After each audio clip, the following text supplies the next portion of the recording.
What's up guys, Kaisen here and welcome back to our little tutorial.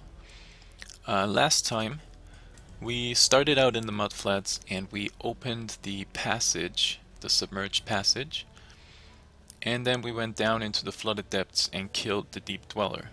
So now we have to go on into the upper submerged passage to get any further. We have an option of doing this side area first, and I think we will actually do it. We will just clear the fetid pool. A couple of things that I want to talk about before we do that. Because we killed the deep dweller, you should go to Tarley and you get this book of skill, which grants you a passive skill point, and you always want to get that. So you just have to right click on it in your inventory and you get the point. And then we can go on here and we will use this for finesse. And finesse is the first I guess major skill node or passive node that we encounter. You have a lot of these small nodes that are still, still worthwhile and still important to take, but then all over the tree you have these bigger nodes that actually have their own name and are really powerful in most cases. So the build that you come up with usually is based around these major nodes, and also, which is even more important, you see nodes like this one where you have like the golden frame around it. This is a so-called keystone passive, and they're even more important. So your build is mainly revolving around these. A good example for that is this one over here, Resolute Technique, where your hits cannot be evaded, which means you will always hit with your attacks. But on the downside, and that's always the case, these keystone passives always have an upside and a downside as well. So you always have to judge whether it is important for your build or not. So in this case, you always hit, but you never critically hit, which is good for certain skills and would be really bad for others. For example, a skill that inherently has a high crit chance, it would be really stupid to take Resolute Technique with that. If you have a skill that doesn't really have a high crit chance, or maybe your build, it is important for your build that you hit every single time because you survive through life leech and through getting your life back while attacking. Cyclone is a good example of that. Then this is a really important node that you definitely have to include. So for now, we will get finesse. In our case, we have Spectral Throw as our main attack, which is both an attack and a projectile. So attack speed is good, accuracy is good, and dexterity obviously as well. So we're going to take this, and then we will make our way up here, because as I said, it is projectile. And projectile speed and damage is really, really good for it. Before we go this way here, we will take these two nodes. They're not in the actual tree that I linked you guys, but for the start of the game, it's really, really convenient because you get 20 strength and 20 intelligence, which allows you to equip a lot more weapons and a lot more different pieces of armor that otherwise you wouldn't have the stats to. So we will spec into this, but we will later on, once we have enough strength and intelligence, just use refund points that you get through quest rewards and get rid of it again. Alright, so let's just get this one. Now another point is you can see Haku here. We encountered him in the submerged passage, and now he's in town and you can talk to him. He's still level 1 and you can buy items from him. Depending on the level of the respective master, they offer different things. Obviously higher level items with higher levels, but also skill gems and other things that might be really interesting to you at some point. With level 1 you only get some unidentified items, all blue items that you could potentially buy. I don't think it's worthwhile because usually the prices for these items are pretty steep. So I'm not really interested in buying them right now. The last point is that I put all the stuff that we found in the last episode and that I didn't really have the chance to ID in here. We also found another piece of currency, armor scrap, which improves the quality of an armor. So, for example, let's just we're just gonna use one. I just want to show you guys what it's all about. Which of those will I probably? I will use this one a bit longer. So, to use one of these, so let's put it on here. You cannot use it like this. Oh, you do. Whoops. Okay, mistake on my side. So you see the quality improved by 2%. I thought that was not... Okay, apparently that works. The thing about these scraps is that if you have a white item, then it improves the quality of this white item by 5%. So the maximum is 20%, which means you would need 4 of these armorer scraps to get a white item to 20%. Once the item is magic, you will not get 5% from a single armor scrap anymore. It is only 2%. And if you have a rare item, it is only 1%. So that means if you want to quality up a rare item, you will need a lot more of these scraps than the other way around if you would do it on a white item. That becomes important if, for example, you want to use an Orb of Alchemy. So because you upgrade the item from normal to rare, and if you have an item that you want to do it on, what you should do if you have enough armor scraps is use the scraps first on the white item, because then you only have to use 4 to get the 20% quality, and then you use your alchemy, and then you have a 20% quality rare item. If you do it the other way around and you first use the alchemy, you have a rare item and then you have to use 20 scraps to actually get it to 20% quality. So that's something to keep in mind. I do have some wisdom scrolls left. I definitely want to identify this one. I can't identify everything that I have here, but this is a potentially good two-hander. Let's see, we have 9.9 damage, and this one is 13.2. Yeah. I will still keep this in here, but that's definitely better, and I think I want to ID the gloves as well, because I only have white gloves. Oh yeah, that's actually really good. So we have lightning damage, which works for attacks. It doesn't really have an effect on spells, so if you guys are going for a spell-based build, a lightning damage, flat lightning damage on an item, or flat cold damage on an item, you can just disregard it. It's not doing anything for you. Life is always good, and fire resist is actually really good. So let's just move this stuff around a bit. And if you in town, if you have an item in town and you just click on, on the town basically, you get this option. So that's what I was talking about, that if you don't necessarily need the scrap pieces, the scroll pieces for wisdom scrolls, you can just destroy it, because it's way faster and it's pretty annoying to just always run to the vendor. I think that's it for now. Yep. Okay, so in terms of what we're gonna do, we will go into the fetid pool, and I'll cut back in when I'm there. Real quick, two things that I forgot to mention about these scraps is what items they can be used on. First of all, you can use armor scraps and also blacksmith whetstone.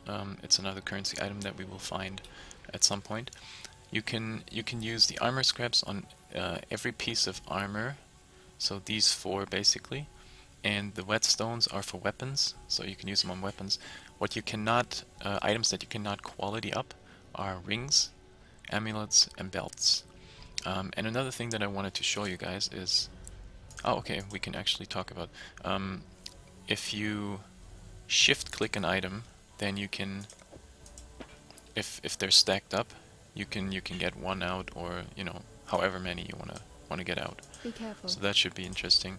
And also, if you're low on wisdom scrolls again, you can sell an armor scrap for 2 wisdom scrolls. So that's another vendor item that you should be aware of. Alright, so I went back to Mudflats, and one thing that I realized is that I haven't actually highlighted the Quicksilver Flask. I told you guys what it does, but you don't really know what it looks like in practice. So this is my normal movement speed, and if I click 3 on my flask, you can see that I'm a lot faster right now. So this is normal movement speed, and if I click, oh, I have some desync, okay, I am a lot faster. So that's really important if you have to get out of the situation very quickly, or if you just want to progress faster. And there's usually in a lot of zones there are monster packs. They're distributed across the map, so that means if you kill one monster pack, you probably have to run a little while to the next one. So if you're, what you should train yourself doing is you should, when you enter an area, use this Quicksilver Flask to get to the first pack, then kill that pack, have enough charges up that you can use the Quicksilver again to the next pack, and so on. So you basically use it every single time in between packs. Now we made it to the fetid pool right here, and we're gonna clear it.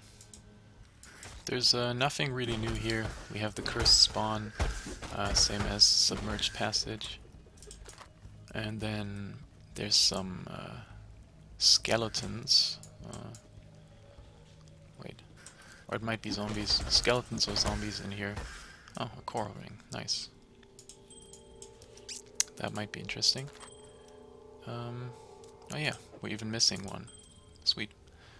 So that's quite a bit more life for us, and actually some life regen as well. So that's cool.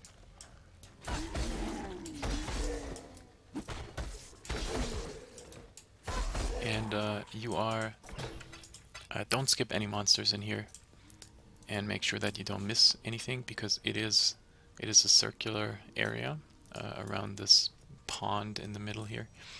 And you have to kill every single mob, so you don't want to backtrack and towards the end just miss out on one that you haven't killed. What's this? Fast attacks. Okay, so that's another mod on a blue mob. Can be really dangerous in combination with other ones. On those little thingies, yeah, I don't really care about it. Alright, I'm just gonna go through here, and actually there's one more mob type that you haven't seen. Yep, here we go, the bone rollers. In higher difficulties, they can be really, really dangerous if you're low on armor. Right now, as you can see, they're not even hitting me right now. My evasion is way too high. So I could just stand here for a while and nothing would really happen. Alright, now, there's a boss in the area, and he's usually up here. You know that he's, yeah, okay, there's Roas coming away, then you know that he is here. It's a Defiler. He resummons, so basically if you kill those guys, he can just bring him back to life. So you should focus your attacks on him. Try not to take too much damage from the Roas, because they're somewhat enhanced and deal quite a bit more damage. And then you can kill everything here and pick up whatever was dropped. Alright, so our skills leveled up. You can see Fire Trap has a dexterity requirement now as well. Same as Burning Arrow. And we also got a new level. Let's just kill those two here. And as I said, we will go towards Primal Spirit and get some more mana for now. And I'm almost done with my round here. And if you're close to finishing, the game will tell you when there's less than 5 monsters left. It should pop up any minute here. There you go, 5 monsters remain. 4, 3, 2, nice, Spectral Throw leveled. 1. And this could sometimes it's really annoying because you missed one monster, and then you have to look over the whole place again to find that one monster. So try to not miss anything while you're going around. It will just save you some time. So I went back to town. You get a reward from Tarley for clearing the pool, Book of Regrets, which grants you the passive respec points, the refund points that I was talking about before. If you go on your skill tree, you can see right now we have 0. And if you right click this, then you get 2 refund points. And how this works is, let's say you were not planning on going this way and you want to refund, you kind of want to get this point back and invest it here, for example. You would click on refund passive, click on this, and then apply refunds. I'm not going to do this right now because I want to save my points, but that's one of the only ways how you can refund points that you already invested and that you already allocated. If you're out of refund points, then you have to use a certain orb to go back on your points, which can get pretty expensive depending on how many points you want to respec. And one thing that you have to keep in mind is that, let's cancel again. If I say I want to refund a passive, I obviously cannot refund something like this, because that would break the line, you know. If you started somewhere and you have points allocated, and you want to get rid of a passive node in between, then you obviously have to refund all the points before that, before you can actually refund this one. So that's why make sure that you know where you're going with your build, so you don't have to invest too much currency to paddle back at some point. Another point is we found these boots, and they might actually, yes, they're an upgrade. So we have movement speed on here, same as on the gloves and the greaves that we already have. It's increased armor, that's pretty nice. Life regen is always good, and rarity is pretty cool, because we will get more magic items and more rare items with increased item rarity. So now, do we have a green one on here? Yes. We can just take the burning arrow, put it on the second slot here, and then put this one here, so we don't have to get rid of any of these. And I'll keep that in here for now. I'll probably sell it relatively soon.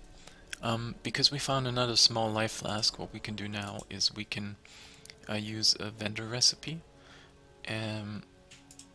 You can, up to a certain point in this game, I think up to level 60, in terms of flasks, you can use 3 of the same flasks and get 1 higher level, like the next tier of flasks. Be careful. If you sell them all together to the vendor.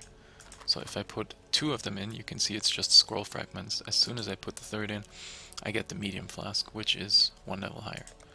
And here we go, I have the medium. Same goes for mana flasks and also hybrid flasks that we will encounter at some point. So keep that in mind. It makes sense to pick up some additional life or mana flasks, even if you already have enough right here, just because you can use that to already use the vendor and get flasks for higher levels. And flasks are basically they're very important for survival, so it's always a good idea to have the flasks that the highest flasks that you can use with your level. Alright, here we go. The upper submerged passage is the next area that we have to go through.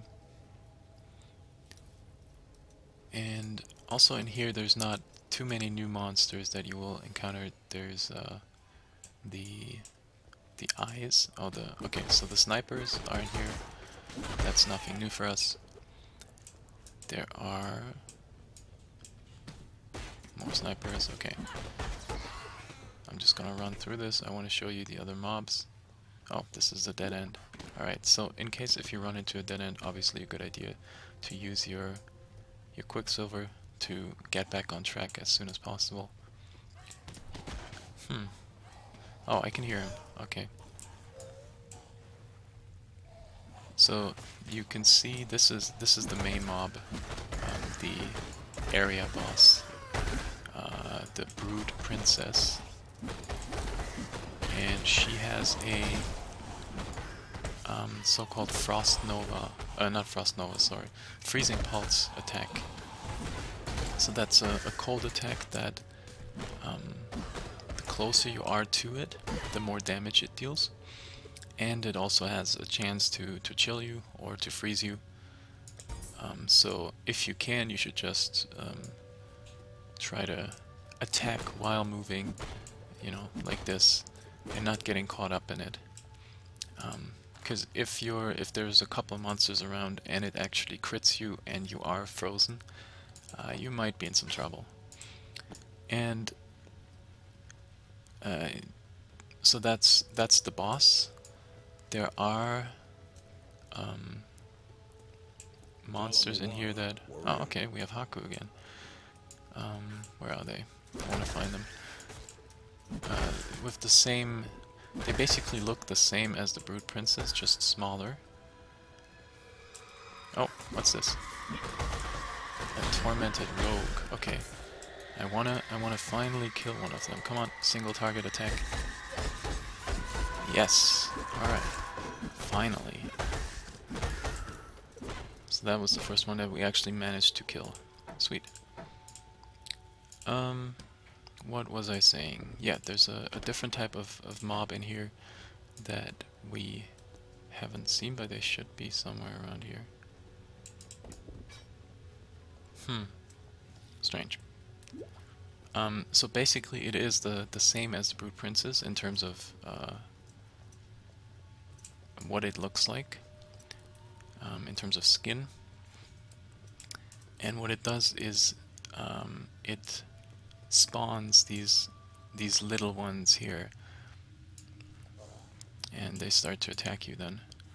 But apparently we can't find any of them, so we have Haku here again, and we're gonna talk to him. It's the same mission again, enter the area and find the spirit. At some point, depending on his level, this will change a bit where you have to enter the area, but you have to find the spirit within a certain time limit.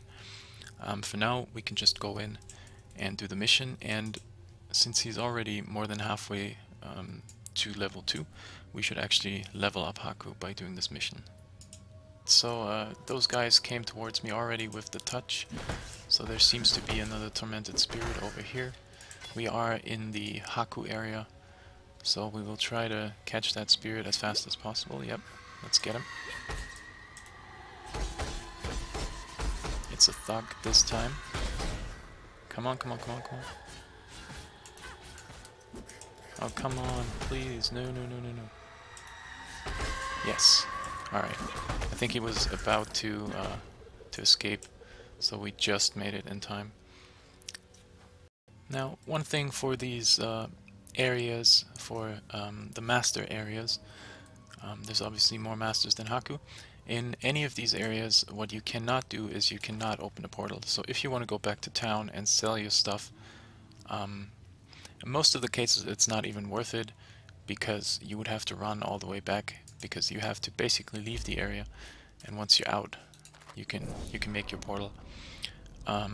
So in most cases it's not really worth it, but if you want to do it, then you have to get outside. So one of the things we found was a scare mask, and we don't really have anything good for a head right now, so let's identify this. Dexterity is pretty nice. We don't necessarily need it. Intelligence, for example, would have been better, because it would give us more opportunities on wearing different kinds of gear and weapons. Life is good. Again, life regen. We have a lot of life regen at this point. Let's have a look. So what I said before with miscellaneous, we have item rarity now in here from our boots. And it should be on defense. Yeah, you can see life regen here. We have 2.8 life per second regenerated. And if we put this on as well, we have 4.7 life regeneration now. So that's really sweet. And we're just gonna get rid of this. We don't need this anymore.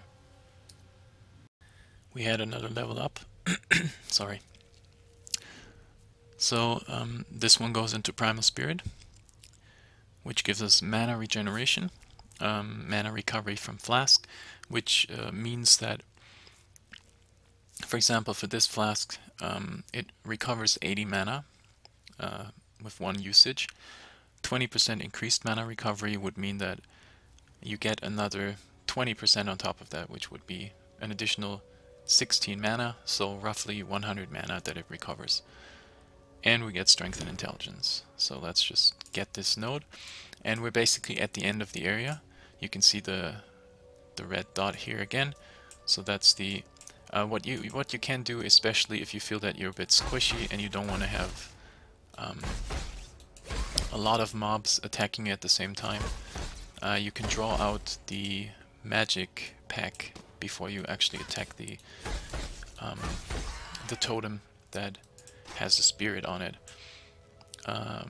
For a lot of these areas, the Haku areas in particular, towards the end, you will find the totem with the spirit, and there's always, every single time, there's a magic pack with it. So you could just, you know, go a bit to the front and just aggro the magic pack without aggroing the totem, and just get rid of them before you actually fully engage. I know this is a lot slower than usual. If you feel confident just walking in here and just doing whatever, you can do that, no worries. But sometimes your character is really squishy and you don't necessarily want to put yourself in danger. So that's one option to do that. Just gonna pick everything up again. As I probably said before, you don't have to do this. You don't have to pick up every blue item. For me, well, at the start I like to get a couple of transmutes together. That's why I picked them up. If you want to play faster, you can just pick up the blue items that might be an upgrade for you if you identify them. So don't feel compelled to, you know, do exactly as I play right here. Now we're just going to pick up the spirit, and you can see that this is another feature here. It kind of just, if you stand in it, when it goes, it deals a little bit of fire damage to you, and you just have to run through the areas back towards the beginning. Oh, that's a dead end. And, oh no, that was not a dead end. Okay, what am I doing? And I'm desyncing. Yeah, and just, right now they're not really dealing any damage to me, but you could imagine that at some point they would.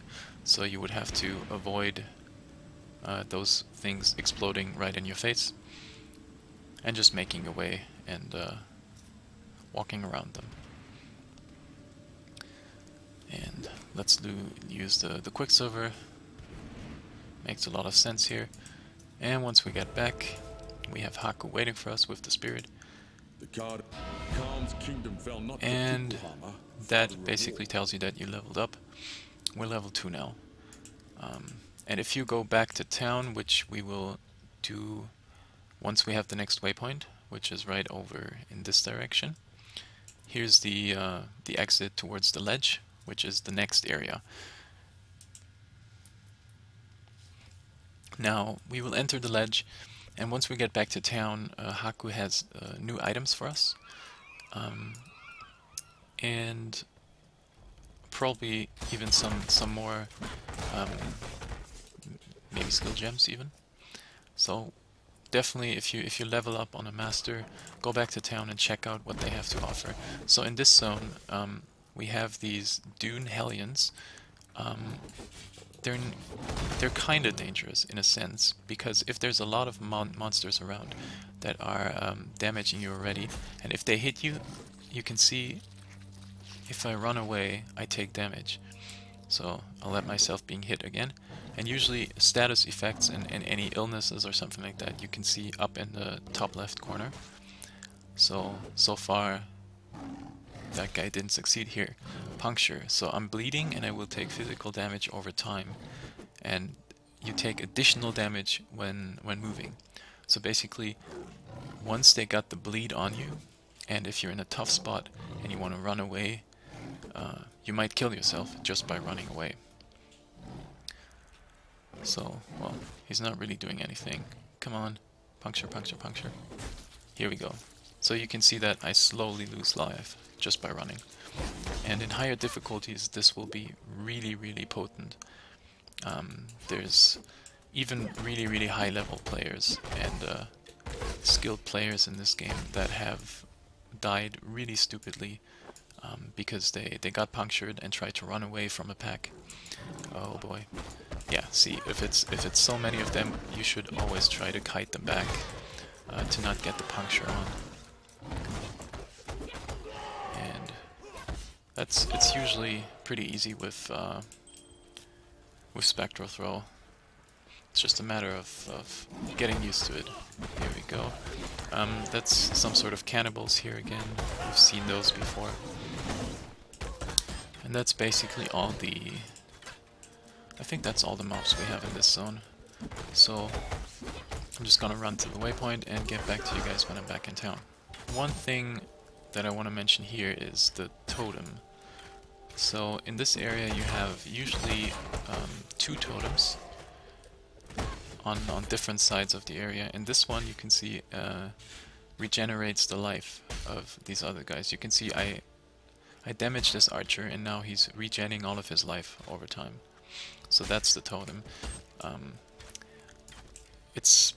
There's a lot of different totems that you can encounter. Some of them give the monsters around it additional crit chance or maybe additional life. There's life regen. Some of them deal chaos damage over time. So if you encounter any totems, you should focus the totem and try to kill the totem before you kill all the monsters around it. Just to make sure that you don't take additional damage or make it harder on you to kill that pack. So here we got the waypoint. We're going back to town.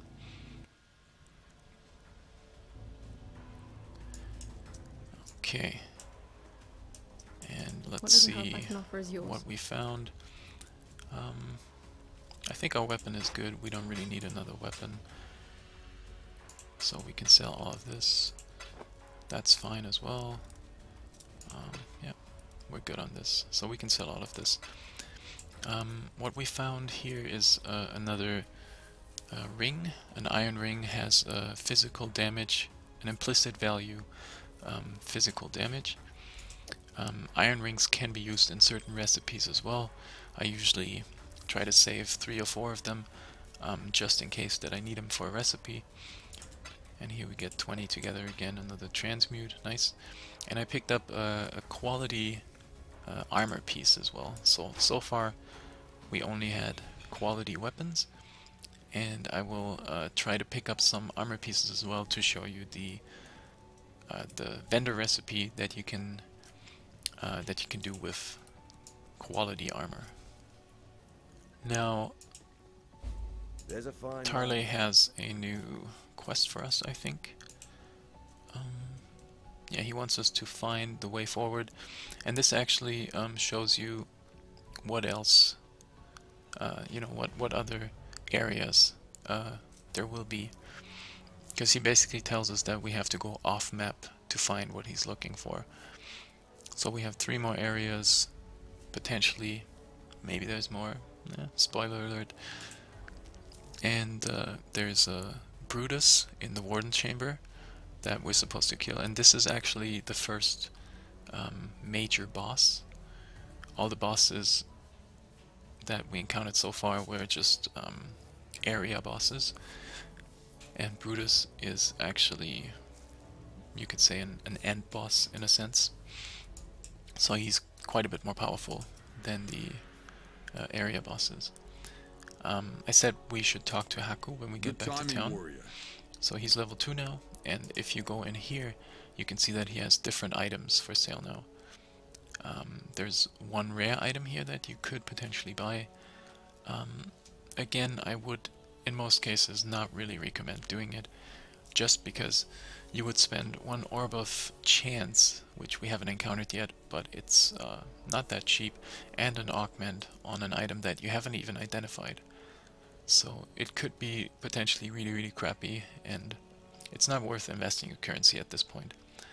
The others are blue, and then we have one blue amulet here as well. So now, with level 2, he basically starts selling us jewelry as well. Alright, so that's everything we have to do in town. The next part will be to further progress through the ledge and get into the next zone. Now, I decided to cut the episode here because we're already at 35 minutes again, and I wanna keep those episodes a bit shorter than the first 2 or 3. We can have one final look at our character and how stupid she looks at this point. The chest piece looks pretty ridiculous, and our head, really, it's just a piece of cloth that we pulled over and just put 2 holes in it for our eyes. Yeah, ugly as shit.